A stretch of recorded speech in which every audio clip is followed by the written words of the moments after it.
Jésus n'a jamais dit qu'il était Dieu. On entend souvent les mêmes versets, les mêmes phrases, les mêmes surinterprétations répétées en boucle pour essayer de faire croire que Jésus est Dieu. Mais quand on regarde les textes, vraiment, on se rend compte d'une chose simple. Les premiers disciples, ceux qui ont réellement connu Jésus, n'ont jamais dit qu'il était Dieu. Et tout ce qui prétend le contraire arrive après. 1. Avant qu'Abraham fût, je suis. Ces mots ne viennent pas de Jésus. Ils viennent d'un texte écrit en grec, des dizaines d'années après lui, par un auteur inconnu, auquel on a collé le nom Jean. Et les spécialistes le disent clairement. L'évangile de Jean n'a presque aucune chance d'avoir été écrit par l'apôtre Jean. Trop tardif, trop différent, trop philosophique. Donc on a attribué à Jean des phrases qu'il n'a probablement jamais écrites sur un Jésus qu'il n'a jamais entendu. Et même là, dire « je suis » ne rend pas Dieu. Dans la Bible, des centaines de gens disent « je suis ». Personne n'en fait des dieux. Ce verset n'est pas une preuve, c'est une interprétation. 2. Au commencement était la parole, et la parole était Dieu. Encore un texte attribué à Jean, pas à Jésus. Et surtout, aucun disciple avant Paul n'a jamais parlé d'un Jésus Dieu. Aucun n'a parlé d'un logos divin. Aucun n'a parlé d'un fils préexistant. Cette théologie n'existe pas dans les paroles de Jésus. Elle apparaît après, dans un contexte grec, influencé par la philosophie hellénistique. Ce n'est pas un enseignement de Jésus, c'est un développement tardif. 3. Le Père et moi sommes un. Dans la culture sémitique, être un, ça ne veut pas dire être la même personne. Ça veut dire être unis, être fidèles, être alignés dans la mission.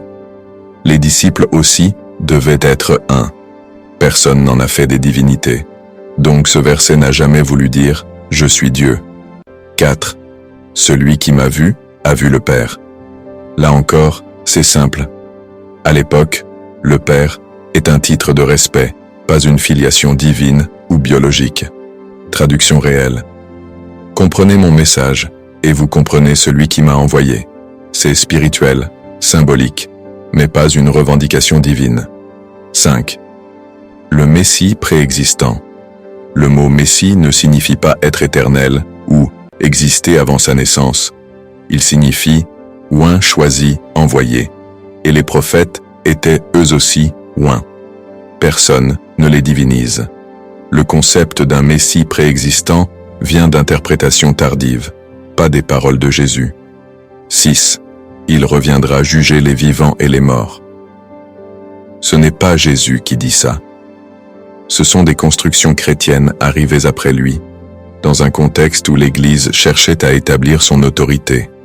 La Torah ne dit jamais qu'un homme devient Dieu parce qu'il juge. L'Évangile non plus. Moïse jugeait le peuple. Personne n'en a fait un Dieu. 7. Jésus annonce dans ses paraboles qu'il est Dieu. Faux.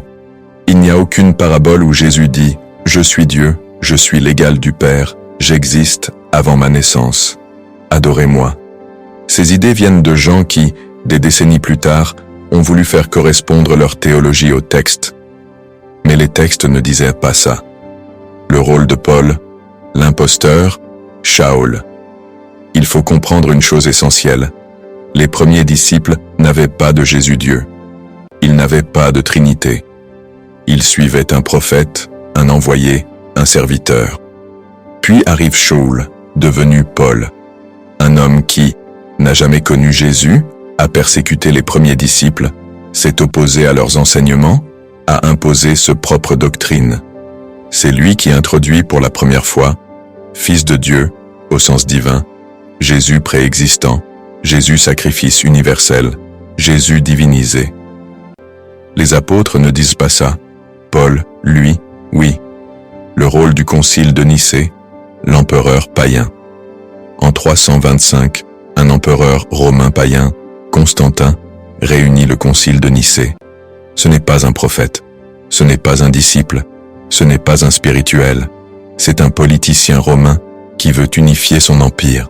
Et c'est lui qui tranche. Jésus est Dieu de Dieu. Une décision politique. pas une révélation. Donc au final, un imposteur, Paul, plus un empereur païen, le christianisme tel qu'on le connaît aujourd'hui. Tu peux tourner les versets dans tous les sens. Ni Jésus, ni les premiers disciples, ni les textes les plus anciens n'ont jamais dit « Je suis Dieu, adorez-moi ». Ces idées sont arrivées bien après, inventées par Shaul Paul, amplifiées par un évangile tardif faussement attribué à Jean, officialisé par un empereur romain au IVe siècle. Mais Jésus, lui, a toujours dit la même chose. « Je suis envoyé, je suis serviteur, je suis messager ». Et tout le reste, ce sont des couches d'interprétations humaines, ajoutées jusqu'à en déformer le message.